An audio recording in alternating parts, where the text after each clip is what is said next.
헌재가 일주일에 2차례 열던 탄핵 심판 변론을 이번 주에는 3차례 벌입니다. 오늘 국정농단 파문의 장본인인 최순실 씨가 헌법재판소에 출석해서 관심을 모으고 있는데요. 네, 오늘 두 분의 전문가 모시고 이야기 나눠보겠습니다. 박현우 고려대 지속발전연구소 교수, 박수현 전 더불어민주당 의원 자리하셨습니다. 두 분 어서 오십시오. 안녕하십니까? 안녕하세요. 네. 자, 박태호 교수님이시죠? 예, 이름 정정하겠고요. 일단 저희가 2시에 특검의 브리핑이 있을 예정이어서 먼저 그 이재용 부회장 구속영장 청구 관련부터 좀 짚어보겠습니다. 일단 굉장히 주말 내내 고심을 거듭한 끝에 결국 영장을 청구하기로 결정을 했습니다. 어떻게 보셨습니까? 검찰 입장에서는 만에 하나 이재용 부회장의 그 구속영장 청구를 안 하면 지금까지 수사한 결과가 전부 어떻게 보면 효과가 없이 될 확률이 많잖아요. 예.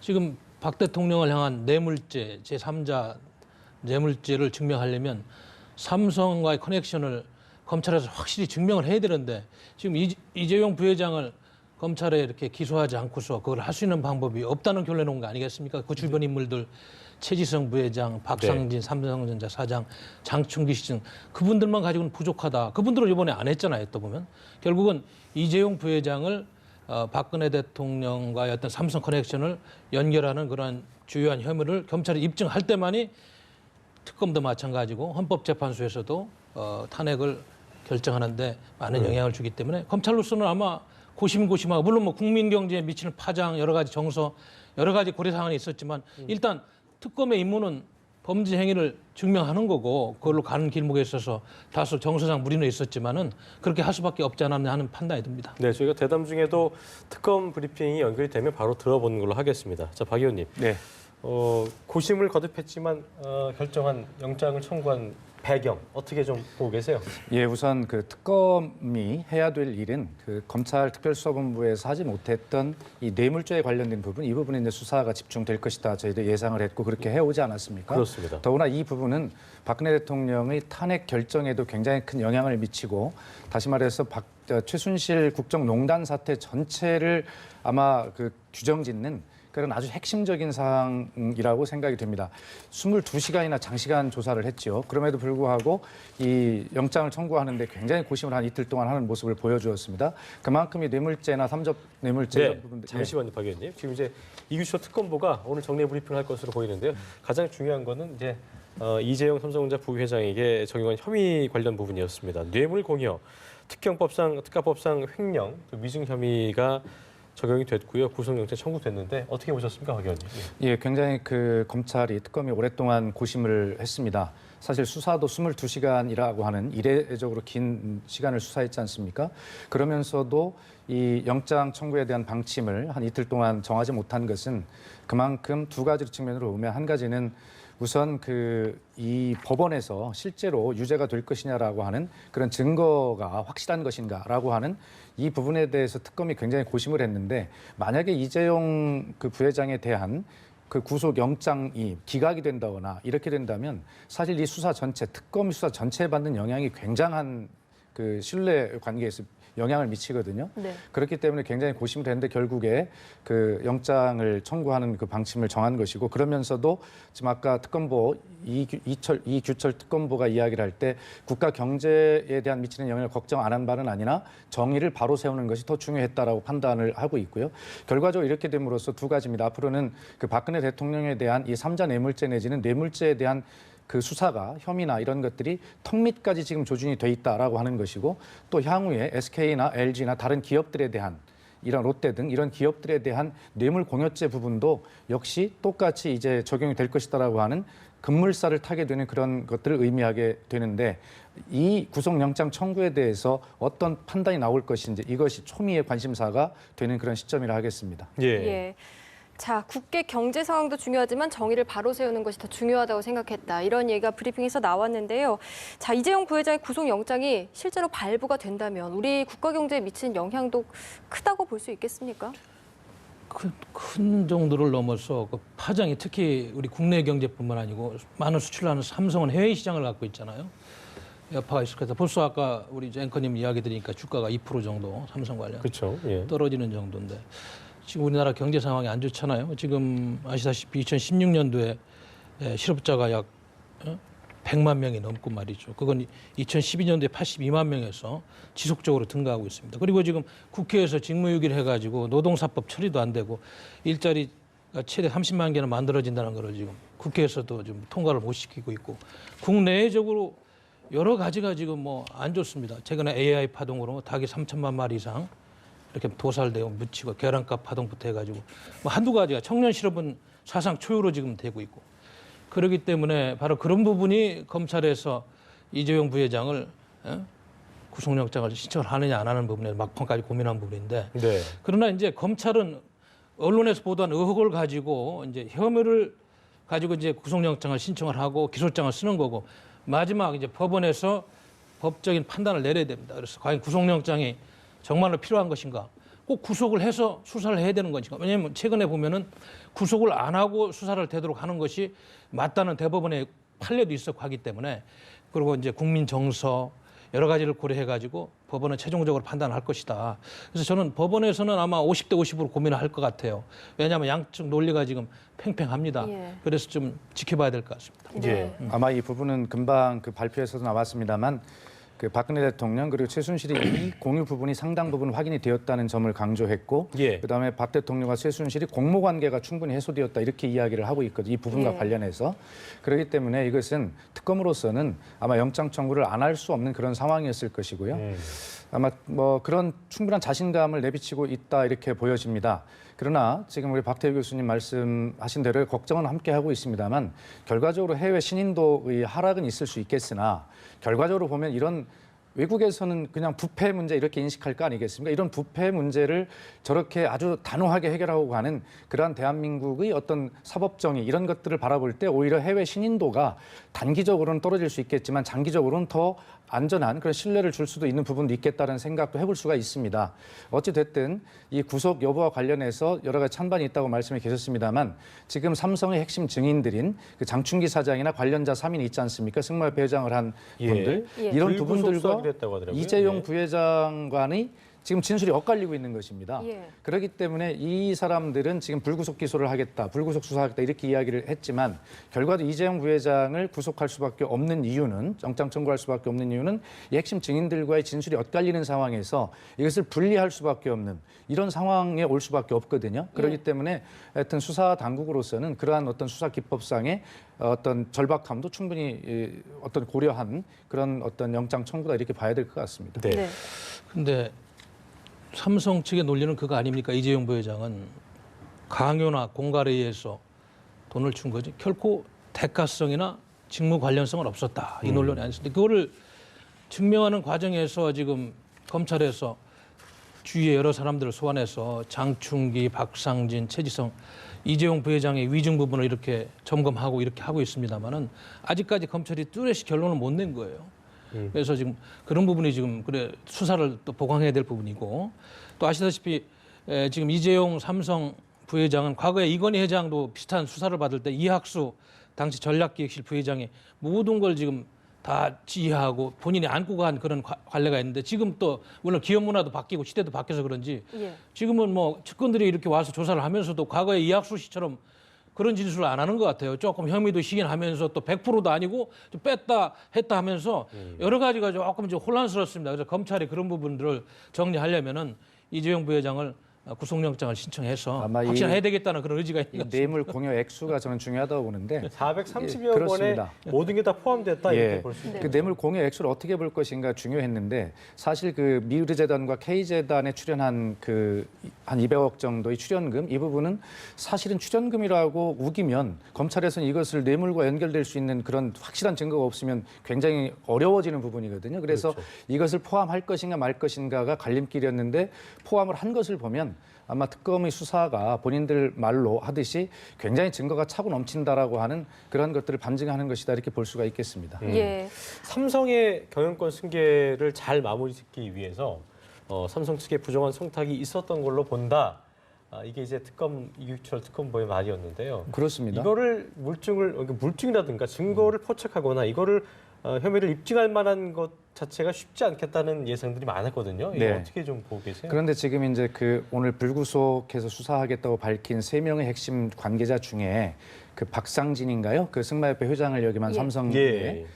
그 박 사장의 그 휴대폰에서 사실 아까 우리 박 교수님 말씀하신 대로 이학수 전에 미래경제실장 그 수사 때는 모든 것 그 이후로는 삼성은 쉽게 얘기해서 이 서류를 만들고 서면 서류를 만들고 컴퓨터에는 저장도 안 한다는 거 아니겠습니까? 예. 그런데 묘하게 이 핸드폰, 휴대폰이 압수가 됐는데 거기서 지금 이와 관련된 상당한 부분의 그 증거들이 지금 쏟아져 나오고 있다 이런 것이고 거기에 삼성이 부당한 청탁, 그다음에 이재용 부회장이 알고 있었다. 그리고 지시했다라고 하는 이런 것들이 지금 나오고 있는 것이거든요. 그래서 왜 이 박상진 사장이 모든 것 증거를 다 사전에 될 만한 걸 없애는데 이걸 왜 가지고 있었는가? 이것이 혹시 안종범 전 경제수석이 검찰에 가서 임의로 제출한 그 다이어리, 메모 이런 것과 비슷한 이게 혹시 자기 살 길을 혹시 도모한 네. 하나 이게 구멍으로 남겨놓지 않았는가? 저희가 이제 뭐 예. 쉬운 말로 엑스맨이었다 이런 얘기를 하겠지만 그래서 지금 앵커께서 그런 지적하신 부분에 대로 대해서 부정한 청탁이 있어야 되는데 예. 이 부정한 청탁을 증명할 자료가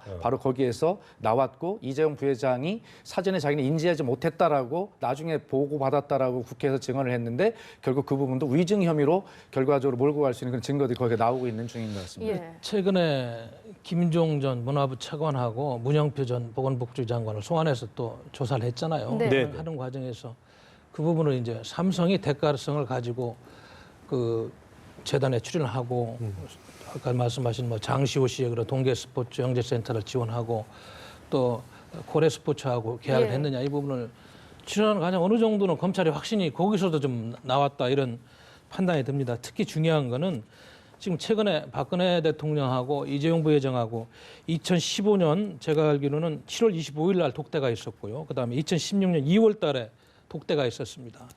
근데 이제 2015년 7월 25일은 그 삼성물산하고 제일모직의 합병이 공시가 된 이후 5월 26일 날 공시된 이후에 만남이에요. 그래서 거기서 독대했을 때 지금 이건 뭐 법리적으로 확정된 게 아니고 그냥 예. 혐의인데 승마 지원 안 된다고 이렇게 질책했다. 정부가 삼성 합병을 돕는데 법률적 문제 있지만 이번 정부 내 승계가 이루어지길 바란다. 이런 뭐 말씀 자료가 있었다는 그런 이제 혐의가 있잖아요. 예. 뭐 물론 이제 그건 검찰에서 더 구체적으로 증명을 해야 될 것 같고.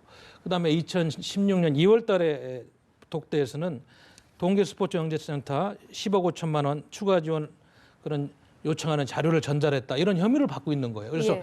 구체적으로 좀 짜집기를 해보면은 대충 삼성과 어떤 그 청와대 권력 간에 보이지 않는 그런 미락이 있었지 않느냐 이런 정황 증거들이 많이 있는 거죠. 네. 그러나 이제 법원이 판단하는 것은 법리적인 판단이기 때문에 그 부분을 지켜봐야 됩니다. 네, 지금 삼성뿐만 아니라 박 대통령과 독대한 기업들 모두 긴장하고 있다고 하는데 그렇습니다. 특검 브리핑에서 미르와 KZN 출연 기업 모두 뇌물 공여에 해당한다 이런 이야기가 나왔습니다. 예, 그렇습니다. 어떤 의미가 있다고 예, 보십니까? 같이 이제 그걸 지켜봤는데 예. 아마 삼성 이재용 부회장에 대한 영장 청구가 나머지 관련 기업들에 대한 출연 기업들에 대해서도 아마 이게 출발점이다 이렇게 보면 정확할 것 같고요. 특히 SK는 최태원 회장의 사면과 관련한 어떤 특혜, 그다음에 그 롯데 같은 경우는 그 어떤 면세점의 추가 선정과 관련한 어떤 그런 혜택 이런 것들이 줄줄이 다 있죠. 그래서 이런 부분들에 대해서 아마 뇌물 공여, 삼성이 뇌물 공여로 되는가 안 되는가가 나머지 기업들이 입었다고 생각하는 특혜가 이게 뇌물을 공여하고 입은 특혜가 긴가 아닌가라고 하는 이 구분점이 되었을 텐데 아마 오늘 이재용 부회장에 대한 영장 청구로 나머지 기업들에 대한 그 특혜 의혹 이것이 확실히 뇌물 공여로 인한 특혜였다라고 하는 뭐 특검은 그렇게 보고 있다라고 하는 확실한 선언입니다. 예. 결과적으로 이런 것들을 기업과의 결탁된 이런 부분들을 밝혀낸다면 결과적으로 최순실 박근혜 대통령 측이 불리해진다고 볼 수 있는 그러면요, 특히 삼성 같은 경우는 그 특검이 지금 규정하고 있는 것은 최순실이 박근혜 대통령에게 삼성 관련 청탁을 한 것이죠. 삼성이 부정한 청탁을 했는데 그것을 최순실을 통해서 한 것이고 박근혜 대통령이 지금 박태호 교수님께서 말씀해 주신 그러한 2015년 7월 25일 이후의 독대 이런 일정들을 통해서 삼성에 구체적으로 지시하는 이러한 관계라고 이제 보여지는 것입니다. 알겠습니다. 예. 자, 블랙리스트 수사 관련해서요. 내일 오전 9시 30분에는 조윤선 문체부 장관을 또 10시에는 김 전 비서실장을 소환한다고 밝혔습니다. 예. 자, 피의자 신분으로 소환한다고 했는데 어떤 의미가 있다고 보십니까? 그 부분도 사실 지금 관련된 사람들의 많은 증언 때문에 어느 정도 검찰에서 확신을 갖고 있어요. 김기춘 당시 비서실장이 지시로 그 당시 이제 정무수석실에서 비서관들을 통해서 만들어서 교육문화수석실을 통해서 문체부의 관련 부서에 통제해서 실행했다. 예. 이거 어느 정도 검찰에서 확신을 갖고 있는 것 같습니다. 그렇기 때문에 내일 이제 지금까지 조사한 그런 증거라든지 자료들을 바탕으로 그 두 분을 소환해가지고 마지막 아마 그 본격적인 그런 신문을 하는 것 같아요. 이러이러한 정황이 있는데 어떻게 이걸 부인할 수 있습니까? 아직도 아닙니까? 하고 묻는 과정인 것 같습니다. 그래서 일단은 이제 우리 헌법에 보장된 표현과 사상의 자유 이거는 안 되는 거죠. 안 되는 건데 이제 우리 국민들이 한 가지 여기서 좀 생각해야 되는 거는 블랙리스트라는 그 용어 자체는 아주 안 좋은 겁니다. 근데 정부의 기능 중에서 그건 뭐 청와대 비서실이나 정무수석실은 아닐 거지만 국정원이라든지 일반 그런 경찰에 이런 데는 그러니까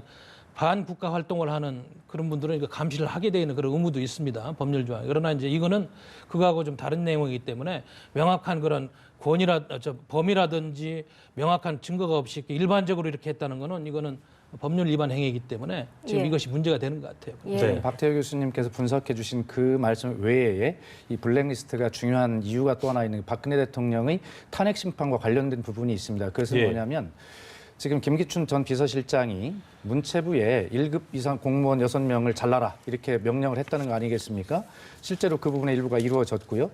과연 이것이 이 블랙리스트와 관련된 조치였다 이렇게 지금 보여지고 있는 것인데 그 블랙리스트 작성을 박근혜 대통령이 지시하고 박근혜 대통령이 보고를 받았다 한다면 결과적으로 대통령이 공무원의 임면에 관한 그 권한을 남용한 것이고 넘어선 것이거든요. 그것이 바로 박근혜 대통령이 탄핵 사유 안에 들어가 있는 것이기 때문에 지금 박태일 교수님 지적하신 대로 블랙리스트가 어떤 그 창의성과 사상의 자유를 제한한 측면도 있다. 이런 측면에서 굉장히 중요한 한 축이 있다면 추가적으로 박근혜 대통령의 탄핵 결정과 관련해서 굉장히 중요한 또 하나의 연결고리, 혐의 입증에 관련된 자료가 되기 때문에 굉장히 중요한 부분이다. 이렇게 추가로 설명할 수 있겠습니다. 알겠습니다.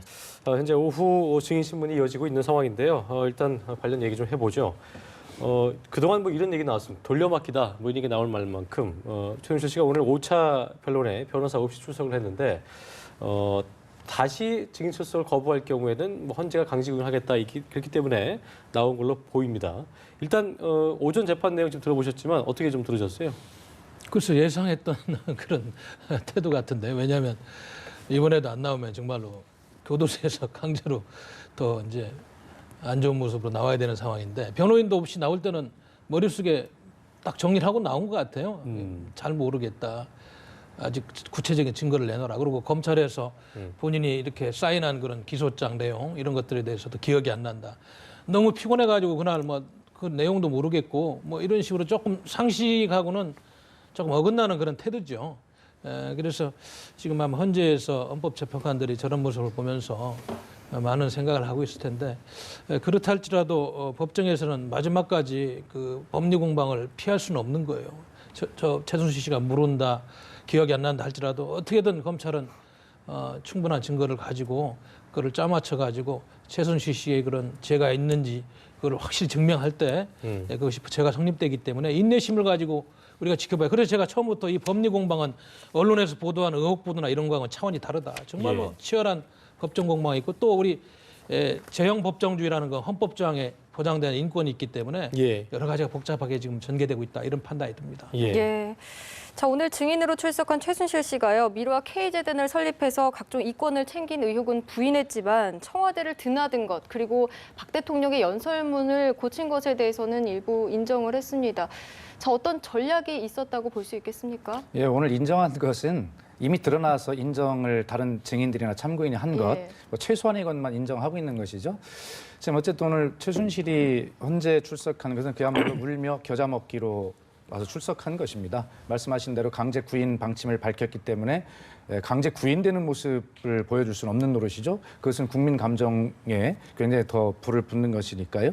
뭐 그런 것이어서 일단 나오긴 나왔고 특히 최순실보다 먼저 나와야 될 것이 이재만과 안봉근이었습니다. 그런데 이 사람들이 지금 사라진 것이거든요. 네. 그래서 누구도 예를 들어서 이번 헌재에 안 나온다. 그러면 사실 이 국민들 분노가 더 커질 것 아니겠습니까? 그리고 헌재 재판관들도 사람인 이상 자꾸 감정이 생기는 것이고요. 그런 측면에서 누군가는 바톤 터치를 해서 나와야 되는데 지난번에 윤전추, 이영선에 이어서 누군가 나와야 되는데 이재만과 안봉근이 사라진 마당에서 최순실이 강제 구인 방침 그리고 아무도 없는 상황에서 나라도 나가야 될 수밖에 없는 그런 상황. 이 바톤 터치가 사실은 잘못된 것입니다. 이재만과 안봉근이 나오고 그다음에 최순실이 가야 되는데 먼저 나온 것이죠. 이재만과 안봉근은 지금 오늘 최순실이 어떤 것을 증언하는 걸 잘 지켜보고 있을 것입니다. 최순실도 이미 먼저 윤전추와 이영선 행정관이 증언하는 것을 다 보고 있었기 때문에 거기에 맞춰서 지금 그 정도만 인정하고 있는 것입니다. 앞으로 누가 나와도 지금 이런 수준의 이제 답변들이 이어질 것인데 바로 이것은 시간 끌기라고 하는 그런 인상을 주지 않으면서 예. 최소한 박근혜 대통령에게 유리한 부분들에 대해서는 적극적으로 증언하는 그리고 함께 나와서 말이 꼬이는 것을 방지하고 혼자 단독으로 순차적으로 나오는 이런 수법 네. 이런 것들로 보아서 이미 전체적으로 헌재에 임하는 변호인이 없이 하는 것이니까요. 헌재에 임하는 어떤 태도와 답변의 내용 이런 것들을 이미 전체적으로 이미 세팅이 돼 있는 상황에서 나오는 것 같다 이런 인상을 갖고 있습니다. 예. 네. 이 보니까 뭐 그 대통령 의상에 대한 뭐 질문도 있었던 것으로 알고 있는데요. 이 부분은 어떻게 보셨습니까? 뭐 대통령 부탁 없이 의상 맡아서 도왔다. 뭐 의상실에서 통화한 영상은 기억이 안 난다. 이렇게 모르쇠로만 일관을 했는데 어떤 심정? 예, 지금 이게 네. 그것과 관련한 세 가지 이야기를 했네요. 대통령이 부탁 없이 말씀하신 대로 의상 일을 자기가 네. 맡아서 도맡아서 했다. 그다음에 대통령에게 의상비를 받았다라고 지금 예. 마지막 강조하고 있지 않습니까? 네. 이 부분은 결과적으로 대통령에게 의상비를 받지 않았다면 청와대 비서실의 그 출납 기록에 보면 어떤 영수증 처리나 비용 지불한 근거가 전혀 없거든요. 그렇다면 이것은 먼저 국조특위에서 황영철 의원이 밝혔지 않습니까? 약 한 4,500만 원 정도의 뇌물 공여에 해당이 된다. 이렇게 얘기하고 있어요. 그렇기 때문에 윤전추 행정관과 이영선 행정관이 나와서 증언하기를 대통령으로부터 어떤 노란 봉투를 받아서 전달하라고 전달했는데 만져보니 돈 같았다. 예. 이건 예. 증명이 될 수 있는 부분이 아니잖아요. 그러니까 그렇게 증언만으로 이것이 뇌물죄를 빠져나가기 위해서 그렇게 증언을 했고 지금 최순실도 대통령에게 의상비를 받았다라고 지금 증언을 하고 있는 것인데 그러나 국민들은 다 기억하고 있습니다. 그 의상실에서 최순실이 자기 지갑에 돈을 꺼내서 의상비를 지급하는 이런 것을 받고 고영태의 증언에 의하면 매번 그렇게 최순실이 지갑에서 받았다 이렇게 돼 있는데 결과적으로는 최순실과 대통령 사이에 뭐 어떤 현금 결제가 있었다 지금 이렇게 주장하고 있는 것인데 이 부분은 법적으로 증명을 할 수 있는 것이 아무것도 없는 것이죠. 그렇기 때문에 자기들에게 유리한 주장을 그냥 증언만으로 그렇게 지금 하고 있는 수준입니다. 네. 네. 또 최순실 씨가요. 미르재단과 WK 어디를 통해서도 돈을 한 푼도 받은 적 없다고 언성을 높였다고 하는데요. 방금 특검이 이재용 삼성전자 부회장에게 뇌물 공여 혐의로 지금 구속영장을 청구하지 않았습니까? 어떤 지금 상황이 어떤 의미가 있다고 보십니까? 그러니까 아직 검찰에서 그거를 확실한 증거를 가지고 여권해제를 못했기 때문에 예. 부인을 하는 거죠.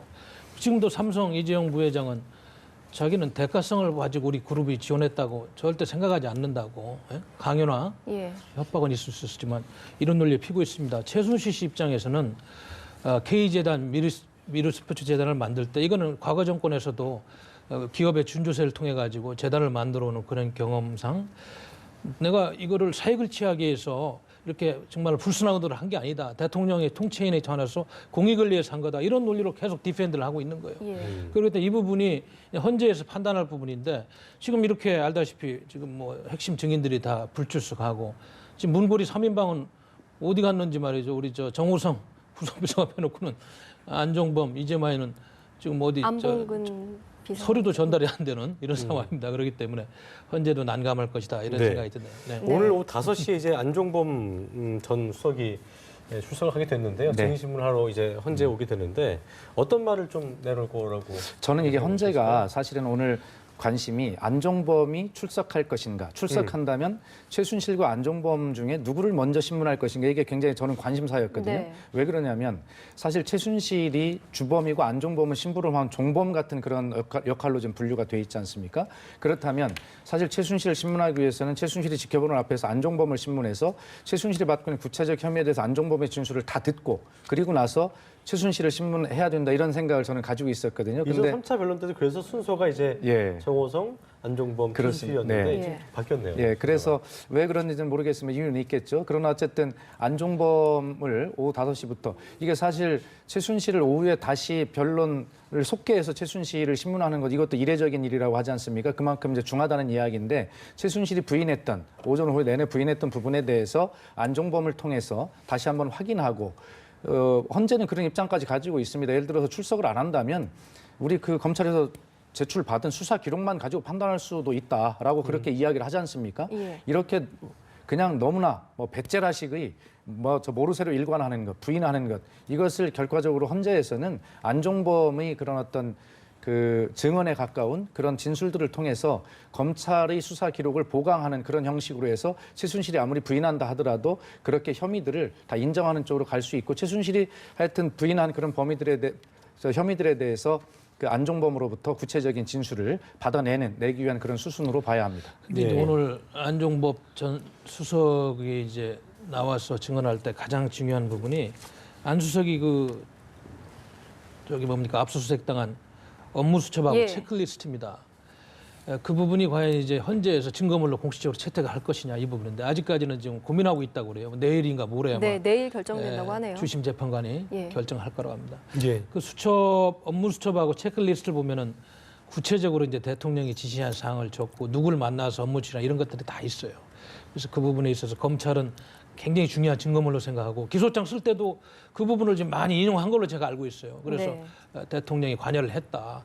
공동 정범이다. 이런 논리를 계속 지금 세우고 있는데 오늘 아마 저 헌재 심판관들은 그 부분을 집중적으로 물을 겁니다. 5시부터 안종범 전 정책수석한테 이것이 확실하느냐 맞느냐 다시 한번 확인하면서 대통령이 관여됐다는 쪽으로 최순실이가 심부름을 하는 주요한 인물이었고 농단의 주범 이런 논리를 계속 개발해 가려고 할 겁니다. 예. 그런데 한 가지 여기서 중요한 거는 과연 안종범 전 정책조정수석이 오늘 그 부분을 다 시인할 것이냐. 나는 그 부분이 또 굉장히 큰 열쇠인데 지금 최순실 씨가 오늘 오전에 나와서 지금 오후에 지금 하는 행태로 봐서는 안 수석도 또 그 부분은 잘 기억이 안 난다 이런 쪽으로 갈 확률도 다분히 있다. 저는 그런 판단이 듭니다. 네. 자, 그동안 핵심 증인들이 불출석을 하면서 헌재의 심리가 지연돼 왔었는데요. 오늘도 그렇고 또 내일은 유진룡 문체부 장관 등 4명을 부르고 19일에는 문고리 3인방을 집중 예. 심리를 한다고 합니다. 자, 헌재가 이렇게 속도를 내는 이유는 어떻게 봐야 될까요? 예, 아무래도 그 박한철 헌재 소장이 그 기자들과 연말 연초에 만나서 강조한 것은 공정과 신속이었습니다. 네. 그리고 지금 우리가 삼성 이재용 부회장의 영장 청구를 보면서 국가 경제를 걱정하고 있습니다만 사실 이 모든 것이 국정농단 사태가 가져온 것이지 이제 잘못한 이재용 부회장을 구속한다고 해서 벌어지는 일은 아니지 않습니까? 예. 결과적으로 국정 공백이 가져오는 여러 가지 유무형의 이 국가적인 어떤 불이익 이런 것들을 빨리 해소하기 위해서도 이 사태를 빨리 마무리 짓는 것이 좋은데 지금 박근혜 대통령은 처음 입장과는 달리 계속 이 방어 논리를 피면서 시간을 굉장히 끌려고 하는 모습들을 보이고 예. 박근혜 대통령의 신년 기자회견을 기점으로 해서 관련된 많은 증인들이 그러한 어떤 태도의 변화를 보이고 있단 말입니다. 이러기 때문에 이러다가는 결과적으로 박근혜 대통령이 애초에 얘기했던 4월 말 퇴진도 사실은 그 시간도 넘어갈 가능성이 지금 점쳐지고 있거든요. 네. 그렇다면 이 많은 국가적인 그 어떤 모든 힘들을 모아서 했던 우리가 특검이든 헌법재판소 심리든 이런 것들이 다 물거품이 되거든요. 그렇기 때문에 그런 어떤 결론을 빨리 내기 위해서 이런 그 신속하게 서두를 수밖에 없고 결과적으로 박한철 소장이 1월 31일 날 퇴임이고 이정미 재판관이 3월 13일 날 퇴임인데 네. 적어도 1월 31일까지는 모르지만 3월 13일 이전에는 탄핵 결정을 하는 것이 결과적으로 국가의 이익에 도움이 되겠다라는 그런 판단은 하고 있는 것 같습니다. 그래서 적어도 그 정도 기일에 맞추기 위해서 이렇게 신속한 그런 어떤 그 심리 일정을 3번씩 하는 거 아니겠습니까? 네. 변론 기일을 그렇게 하면서 아마 그 속도를 내고 있는 것이다 이렇게 보고 있습니다. 네, 내일 헌재 나오게 되는 4명, 고영태, 유진룡, 이승철, 유상혁 하나 좀 짚어본다면 유진룡 전 장관 같은 경우에는 어떻게 보면 좀 일종의 내부 고발자 같은 개념이기 때문에 네. 상당한 그 신빙성이 있고 또 폭탄 발언, 이른바 좀 어떤 센 발언을 내놓지 않겠냐 이런 예상이 있더라고요. 어떻게 좀 예상? 예, 아마도 그 헌재에서 더 추가 폭로나 폭탄 발언이 나올 수 있는 것이 유진룡 전 장관과 뭐 세계일보 전 조한규 사장 예. 뭐 이런 사람들의 추가 폭로 이런 것들이 있을 가능성이 충분히 있어 보입니다. 유진용 전 장관은 사실 이 블랙리스트와 관련해서 박근혜 대통령에게 사실 항의성 이렇게 말씀을 드렸다가 좌천된 예. 뭐 이런 좌천이 아니라 완전히 해고죠, 해고. 예. 이런 상황인데 아마 그 과정과 관련해서 아마 굉장히 그 박근혜 대통령이 블랙리스트에 관련해서 인지하고 있었는가, 직접 지시했는가라고 이런 부분들이 굉장히 중요한 탄핵 사유 중에 하나이기 때문에 헌재에서는 그 부분과 관련해서 집중적으로 아마 신문을 할 수 있고 그 부분에 대해서 더 자세한 그런 유진용 장관의 증언이 이어질 가능성도 있다 이렇게 봅니다. 예. 탄핵 심판의 또 다른 핵심 증인이죠. 고영태 전 예. WK 이사의 행방이 또 묘연하다고 그렇습니다. 하는데요. 자, 증인들의 이렇게 불출석이 이어지면 탄핵 심판이 또 늦어지는 건 아닌지 우려하는 목소리도 나오고 있습니다. 그렇습니다. 어떻게 보십니까? 아시다시피 탄핵 여부는 오직 중대한 입법 행위가 있을 때 법률적인 판단에 의해서 하는 겁니다. 예. 그런데 이렇게 증인들이 차일파일 미루고 만약에 법리적인 그런 변론이 지연된다면 시간이 늦어질 수밖에 없고 내일만 보더라도 오전 10시에 유진용 전 문체부 장관은 예정대로 나온다고 그러는데 네. 지금 이승철 전 전경련 부회장은 또 19일 날로 자기가 좀 연기해 줬으면 좋겠다고 그래 내일 못 나온다고 그랬죠. 예. 또 고영태 전 블루케이 이사, 유상영 전 블루케이 과장 둘 다 지금 소재가 파악이 안 되고 있어요. 그러면 내일 결국은 지금 확실히 나올 수 있는 인물은 아시다시피 유진용 전 장관밖에 없는 거예요. 이런 식으로 일주일에 3일씩 좀 헌재가 변론 기일을 잡아서 서두르고 있습니다만은 이렇게 증인들이 차일피일 미루고 속도가 안 낸다면은 결국은 헌재도 법률적인 판단을 해야 되는 그런 중요한 여러 가지 그 증거 자료들을 만들 수가 없는 거예요. 왜냐하면 예. 특검에서 아무리 좋은 자료를 만들어도 헌재는 헌재 나름대로 변론을 통해 가지고 명확한 자료를 만들어야 됩니다. 네. 역사적인 그런 기록물이 되기 때문에 아시다시피 미국 같은 경우는 하원에서 탄핵 의결을 하면 상원에서 3분의 2 이상 결정을 한 투표에서 그냥 끝나버립니다. 67표인가 그렇게 예. 되면 100명의 상원의원이. 그러나 대한민국은 헌재에서 법리적인 그러한 여러 가지 논리를 담은 그런 판결문을 쓰게 돼 있습니다. 아주 정교하게. 그렇기 때문에 법리적인 논쟁이 굉장히 중요한 그런 중요한 요체가 되고 있어요. 예. 탄핵을 하는 데 있어서. 그렇기 때문에 헌재가 그런 부분에서 상당히 많은 부담감을 갖고 있어요. 예. 그런데 내일 지금 이렇게 보면은 헌재에서 의도하는 그런 증인들이 출석이 안 되고 있는 상황이네요. 증인들의 네. 이런 출석 좀 불응에 대해서 의혹이 좀 일고 있는 게 특히나 이제 키맨이라고 할 수 있는 이 고영태 전 WK 이사 초반에 청문회 때 이제 거침없는 발언으로 좀 유명세를 탔습니다. 네. 그런 의미에서 상당히 기대를 했었는데 이렇게 돌연 잠적을 한 이유는 뭐 어떻게 아마 좀 두 봐야 될까요? 가지로 우리가 봐야 됩니다. 하나는 본인이 지금 엊그제 누군가로부터 협박을 받고 있는 것 같은 그러한 이야기를 남기지 않았습니까? 예. 예, 그래서 지금 잠적을 한 상태인데 일부에서는 뭐 태국에 가 있다 이런 것도 있지만 더불어민주당 손혜원 의원은 태국은 오래전 이야기고 지금 서울에 있는 것으로 안다 이렇게 이야기를 하고 있는데 아마 이런 증언을 할 때는 또 내부 고발과 같은 이런 폭로를 할 때는 사실은 어떤 유형 무형, 공적, 사적, 외부적, 내부적 그런 압력이 강하리라 하는 것은 충분히 예측했을 것이고요. 예. 그런 측면에서 굉장히 여러 가지 심리적 압박을 많이 받고 있을 것이다. 두 번째는 고영태 증인도 지난번에 국조특위에 나와서 위증을 한 것 같은 부분이 있습니다. 태블릿 PC의 사용 능력에 대해서 최순실은 그 태블릿 PC를 사용할 능력이 없는 것으로 안다 이렇게 증언을 했지 않습니까? 그때 좀 의아한 부분이 있는데 이번에 이제 본인은 지금까지 어떤 법적 측면에서는 보호를 받아왔지만 그런 위증이나 본인도 사실 최순실과 함께 오래 하면서 국정농단에 같이 했을 부분이 있을 것이거든요. 그렇기 예. 때문에 헌재에 나가거나 이렇게 된다면 또 이런 부분에서 굉장히 본인도 같이 책임을 져야 될, 법적 책임을 져야 될 그런 어떤 부분도 상당 부분 있다는 것을 본인이 잘 알고 있을 것입니다. 예. 그런 두 가지 측면에서 굉장히 심적 부담을 많이 느꼈을 것이다라고 이렇게 보는데 결과적으로 고영태 증인이 지금 이런 큰 역사적인 어떤 일들을 어떤 단초를 열은 장본인이라는 그런 생각을 다 국민이 하고 있기 때문에 이런 어떤 압박이나 본인이 받게 될 어떤 법적 책임 이런 것들은 뛰어넘어서 정말 어떤 대한민국 국가의 정의를 바로 세운다는 그런 측면에서 일을 했다라고 하는 자부심을 가지고 이런 어떤 어려움들을 잘 이겨내야 된다 그렇게 부탁을 하고 싶습니다. 예. 근데 이제 고영태 증인이 최근에 좀 심리적으로 처음에 시작할 때와는 달리 여러 가지 복잡할 겁니다.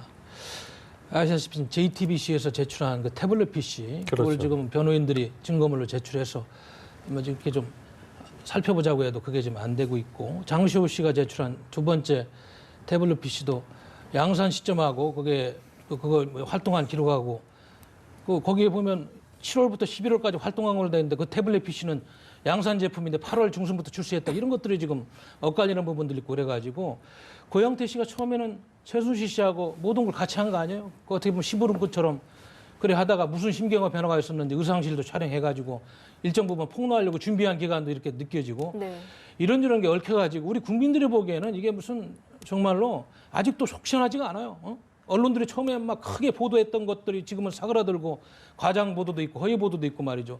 진실이 밝혀지고 있는데 또 속 시원하게 이거다 이렇게 이야기할 만한 확실한 게 없습니다. 그러다 보니까 고영태 씨도 이런저런 심경의 변화가 있지 않았느냐 이런 판단이 듭니다. 하지만은 분명한 것은 이러한 아픔을 통해서 역사가 한 단계 발전하는 거니까 잘못은 잘못대로 과감하게 규정을 하되 그렇습니다. 이거를 정치적으로 이용한다든지 이런 거는 과감히 좀 배제해야 되겠다 이런 판단이 듭니다. 네. 자, 박근혜 대통령이 설 연휴 전에 대국민 메시지를 또 한 번 내놓는 방안을 고심하고 있다고 하는데요.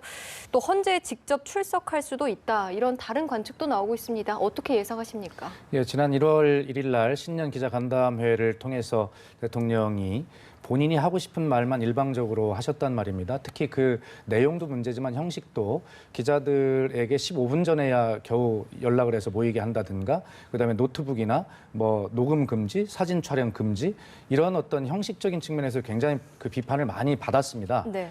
자, 그러면서도 본인이 제 세 차례에 걸친 대국민 사과 담화를 통해서는 검찰 수사도 제대로 받고 특검에 나가서 제대로 하겠다 이렇게 말씀하셨음에도 불구하고 전혀 그런 것들을 지키지 않고 본인이 하고 싶은 말 일방적으로 하고 계시고 지금 헌재에도 본인이 출석을 해서 당당하게 어떤 법과 원칙을 지키는 모습을 보여줘야 됨에도 불구하고 아마 설 연휴에 설 밥상 민심의 여러 가지 이야기들이 돌아다닐 텐데 그 설 밥상 민심을 겨냥한 그런 대국민 여론전을 지금 하고 있는 것 아니냐라고 하는 그런 비판을 받을 가능성이 상당히 있고 실제 그런 것을 노리고 있다고 보여지거든요. 예. 그것을 통해서 헌법재판소의 탄핵 결정에 상당 부분 영향을 미치고자 하는 의도 그리고 지금 뭐 태극기 어떤 광장이라고 일컬어지고 있습니다만 어떤 그 탄핵 반대 집회에 더욱 불을 붙이려고 하는 그런 의도 이런 것으로 읽히기 때문에 아마 비판을 많이 받고 있고 의식을 하고 있는 것 같은데 오늘 방금 방송국에 오기 전에 이렇게 들려오는 소식은 네. 아마 22일 뭐 기자 간담회나 이런 것들이 좀 어려운 것 아니냐 이런 기류로 읽히고 있다라고 하는 보도는 있습니다. 네. 예.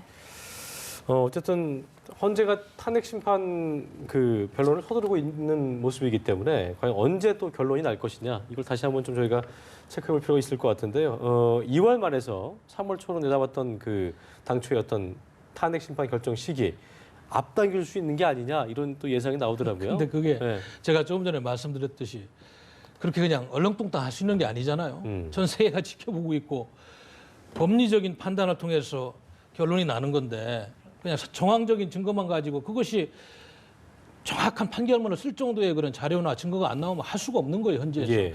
국민들이 그 부분을 분명히 아셔야 돼요. 정치권에서 아무리 이야기하고 언론에서 아무리 이야기해도 헌재에서 보는 기준은 다른 겁니다. 그렇기 때문에 지금 그걸 하려고 일주일에 3번 하면 서두르고 또 여러 뭐 증인들을 좀 빨리빨리 나오라고 하는데 안 되고 있어요. 그래서 박한철 헌재소장의 임기는 또 좀 있으면 끝나잖아요. 예. 신속하고 정확하게 한다. 그러나 제가 보기에는 정확하게가 더 중요한 거예요. 이거는 그렇게 함부로 할 수 있는 성격이 아닙니다. 그렇기 때문에 뭐 이정미 재판관이 물론 3월 말에 임기가 만료된다고 거기에 맞춘다. 그것도 안 되는 거예요. 그러면 새로 임명해서 하면 되는 거고 예. 이런 사건은 정말로 후대에 기감이 되도록 진실과 정의가 뭔지 정확하게 헌재에서 판단을 내려서 잘못된 사람들은 일벌백계 하고 잘못된 건 바로잡아야 됩니다. 그렇기 때문에 이걸 너무 시간의 문제로 자꾸 몰고 가면은 이것 또한 큰 잘못을 저지른 겁니다. 저는 그런 판단하고 알겠습니다. 지금 헌재가 시간의 문제로 몰고 가는 것이 아니라 결과적으로 그런 박태호 교수님 말씀하신 측면 충분히 인정을 합니다만 결과적으로 역사 앞에 국민 앞에 죄를 지은 당사자들이 결과적으로 이 헌재의 탄핵 심판에 적극적으로 협조하고 그래서 시간이 길어지지 않고 국정 공백이 장기화되지 않도록 최소화될 수 있도록 대통령부터 그렇게 당사자부터 협조하는 모습을 보여야 관련된 증인들이나 참고인들도 그런 모습을 보일 텐데 지금 그런 측면들이 결과적으로 이 탄핵 심판을 시간이 덧채 갇히게 하는 그런 측면이 있지 않나 안타까운 생각이 듭니다. 그래서 저는 대통령은 좀 지난번에도 제가 말씀을 올렸는데 좀 명확하게 나오셔서 그 국민들이 원하는 거고 마지막까지 국민들을 의지해야 될 대통령이 왜 안 나와서 이야기를 안 하는지 저는 뭐 시간 보고 물론 전략도 짜고 변호인들하고 하겠습니다만 제일 중요한 건 대통령의 판단이고 대통령의 역사를 생각하는 진심입니다. 그러면 헌재에 나와가지고 선은 이렇고 후는 이렇고 과장된 건 이런 거고 나는 이렇게 생각한다. 분명하게 이야기를 해서 말이죠. 판단을 받아야 됩니다. 그거를 뭐 미룬다고 그게 뭐 없어지는 것도 아니고 네. 저는 그런 부분은 좀 대통령한테 말씀을 드리고 싶어요. 왜냐하면 국력 낭비가 너무 심하고요. 알겠습니다. 이렇게 오래 가가지고 대한민국에 도움이 안 되잖아요. 어쨌든 네. 특검도 수사에 박차를 가고 있기 때문에 대통령의 어떤 심리 변화가 있을지는 저희가 좀 상황을 갖고 지켜봐야 될 것 같습니다.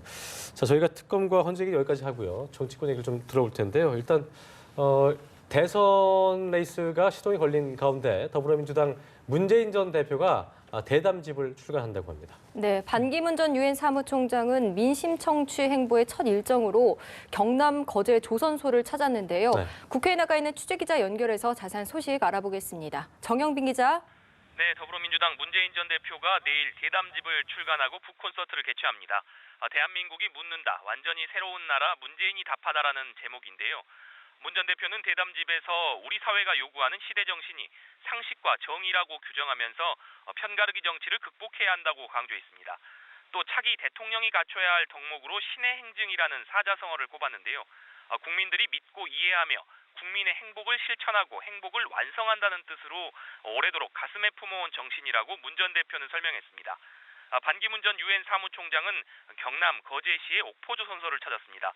전국을 넘나드는 민심 청취 행보의 첫 일정인데요. 반 전 총장은 정상 외교를 통해 얼마든지 수출을 확대해 나갈 수 있다면서 대통령이 될 경우 세계적인 네트워크를 활용해 침체에 빠진 조선 산업의 활로를 뚫겠다는 의지를 보였습니다. 앞서 반 전 총장은 박근혜 대통령에게 전화를 걸어 귀국 인사도 전했습니다. 반 전 총장은 통화에서 직접 찾아뵙고 인사드려야 하는데 상황이 이렇게 돼 안타깝게 생각한다며 부디 잘 대처하시길 바란다고 말했습니다. 이에 박 대통령은 유엔 사무총장으로서 10년간 노고가 많으셨다면서 수고하셨고 축하드린다고 답했다고 반 전 총장 측 이도훈 대변인은 설명했습니다. 자, 대권 레이스가 불붙는 모습인데요. 각 당의 대권 주자에 대한 견제도 본격화하고 있다고요. 네, 더불어민주당 추미애 대표는 반기문 전 총장을 향해서 어설픈 대권 주자 흉내를 내지 말고 자중하라고 비판했습니다. 이어 박근혜 정부 5년 동안 이렇다 할 대선 후보 한 명도 만들어내지 못한 새누리당과 바른정당의 모셔오기 경쟁에 반 전 총장이 제대로 처신해야 한다고 요구했습니다. 반면 새누리당과 바른정당은 민주당 문재인 전 대표를 향한 맹공에 나섰습니다. 새누리당 정우택 원내대표는 사드 배치 문제 결정권을 차기 정부로 넘기자는 문 전 대표의 주장에 대해 대안은 없고 세태에 따라 말 바꾸기를 하는 것 같아 종잡을 수 없다고 날을 세웠습니다. 바른정당 정병국 창당준비위원장도 말 바꾸기로 국민을 혼란하게 하고 정치권에 대한 혐오감을 가중시키지 말라고 비판했습니다. 한편 새누리당은 조금 잠시 후부터 윤리위원회를 가동해서 친박 핵심인 서청원, 최경환, 윤상현 의원에 대한 제명과 탈당 권유 등 징계 방안을 논의할 예정입니다. 지금까지 국회에서 전해졌습니다. 자, 대선 얘기 저희가 또 해보겠습니다. 오늘 발표된 여론조사를 보면요, 더불어민주당 문재인 전 대표가 반기문 전 총장을 좀 오차 범위 밖으로 밀어내고 또 2주 연속 대선 주자 지지율 선두를 달리고 있는데 반 전 총장의 지지율을 보면 귀국 이후에 좀 소폭 오른 데 그쳤습니다. 일단 귀국 이후에 두 후보 양강 구도가 좀 굳혀지는 모습인데요. 어떻게 좀 보고 계세요? 지금까지 상황. 갈수록 그렇게 되지 않겠습니까? 네. 뭐 여러분들이 출마 선언을 앞으로 할 예정이고 또 어제 이인재 전 새누리당 최고위원도 출마 선언을 했습니다만은 그 양강 구도를 깰 만한 그런 동력이 있는지는 모르겠어요. 앞으로 좀 지켜봐야 될 상황입니다. 근데 반기문 총장께서 귀국한 지 이제 며칠 안 됐잖아요. 오자마자 지금 이제 현장을 좀 다니고 계신데 야권에서는 하여튼 반 총장을 전략적으로 자꾸 네거티브 공세로 이렇게 지금 흠집을 내고 이런 상황이다 보니까 그런 여론의 영향을 받고 있습니다. 그러나 시간이 조금 지나면은 반 총장이 스탠스를 잡고 반 총장 나름대로 여론전을 하면서 지지율이 좀 회복되리라 이렇게 판단이 되는데 오늘 일정을 보니까 지금 경남의 거제 조선산업현장 왜냐하면 산업이 좀 피폐해 있기 때문에 그 위에는 또 부산의 자갈치 시장을 간다고 그럽니다. 민생행보를 하고 있고 그리고 내일은 경남의 김해 봉화마을을 가서 노무현 전 대통령 묘소도 참배하고 팽목항도 가고 이런 일정을 하고 있어요. 그래서 조금 며칠 지켜보면은 반 총장이 이야기하는 그런 진정성이라든지 이런 비전 이런 게 조금 더 전달되면은 네. 지지율은 조금 오르지 않을까 이런 판단이 드네요. 박 의원님 보시기에 이 3박 4일의 광복 행보 상당히 좀 빠르게 움직이고 있는 것 같습니다. 어떻게 좀 보고 계세요? 아니 지금 그 시차도 해결이 안 됐을 텐데 그 다음 날부터 막 움직이는 거 보니까 아마 권력 의지는 우리가 겉에 보이는 인자한 모습과는 달리 굉장히 크신 분이구나 하는 것을 느낄 수가 있는데 아마 지금 박태희 교수님 말씀하신 대로 지금 우리 국민은 이 국정농단 사태를 바라보면서 박근혜 대통령을 바라보면서 지도자에 후보에 대한 검증의 잣대가 굉장히 엄격해질 것이다라고 하는 것을 이미 알고 있는데 네. 반기문 전 총장께서 아마 이런 국민의 바람에 부응할 수 있는 어떤 검증 또 자기 비전을 정확히 보여주는 것 이런 것들에 대해서 잘 하셔야 될 거라고 보고 다만 지금 이게 반기문 그 검증 속에는 지금 박태호 교수님은 네거티브라고 표현하셨지만 그러나 팩트가 어떻게 된 것인지 물을 수 있는 부분도 상당히 있거든요. 그것을 네거티브라고 그렇게 하지 마시고 그런 부분에 대해서 사실관계 설명하시고 그렇게 하면 될 것이다 생각을 합니다.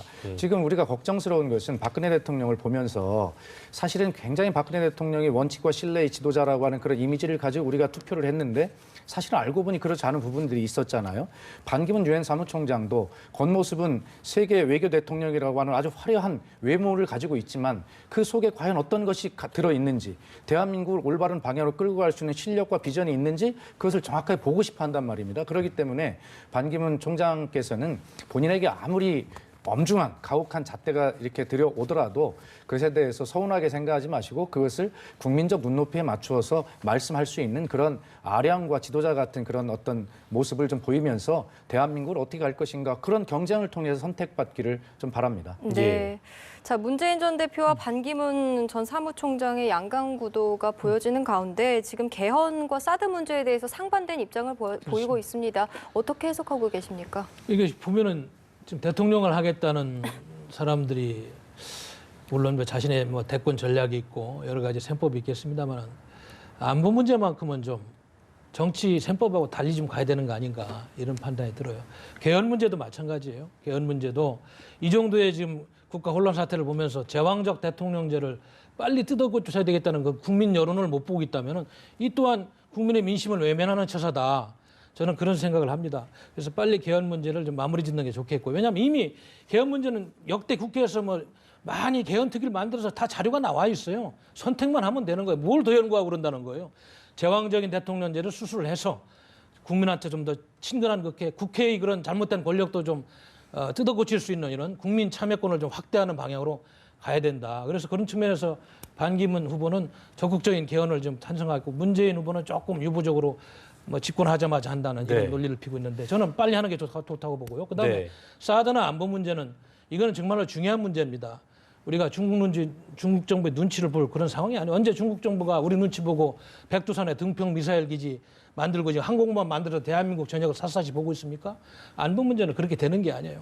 한미동맹의 그런 연결고리이기 때문에 우리가 이 부분을 냉철하게 보고 예. 우리 후손들을 위해서 판단할 문제지. 지금 단지 정치적인 그런 셈법이라든지 또 지지층을 의식해가지고 잘못된 발언하는 것은 대권 주자로서의 기본적인 자질도 안 돼 있다. 저는 그렇게 판단이 됩니다. 자, 끝으로 이제 정치 구단인 박지원호의 출범이 어제 이루어졌습니다. 일단 양강 구도로 흐르는 조기 대선 전국에 어떤 영향을 미칠까 궁금해지는데 끝으로 예상 한번 해주시면 예, 우리 박지원 전 비상대책위원장이시자 원내대표셨죠. 드디어 이제 한 당의 당 대표가 되셨습니다. 일단 축하는 드리지만 제가 볼 때는 아마 안정성은 확보했을 때 역동성의 확보는 실패했다 이렇게 봅니다. 그렇기 때문에 박지원 대표는 어제 수락연설에서 국민의당이 제3지대이고 국민의당이 플랫폼이다. 국민의당을 중심으로 다 모여라. 이렇게 주장을 하신 것 아니겠습니까? 그런데 과연 그렇게 될까라고 하는 것에 대해서 아마 그 역동적인 측면을 크게 확보하지 못함으로써 이 제3지대 개헌론을 중심으로 한 제3지대 그러면서 뭐 1지대, 2지대가 있으니까 3지대가 있는데 1지대, 2지대가 누군지는 모르겠습니다만 어쨌든 1, 2지대에 대항하는 1, 2지대를 흔들 수 있는 제3지대의 구성에 성공할 것인가 하는 것에 대해서는 저는 좀 회의적으로 봅니다. 알겠습니다. 네. 자, 오늘 이야기는 여기서 마무리 짓겠습니다. 지금까지 박대우 고려대 교수, 박수현 전 더불어민주당 의원이었습니다. 두 분 두 분 긴 시간 고맙습니다. 고맙습니다. 감사합니다.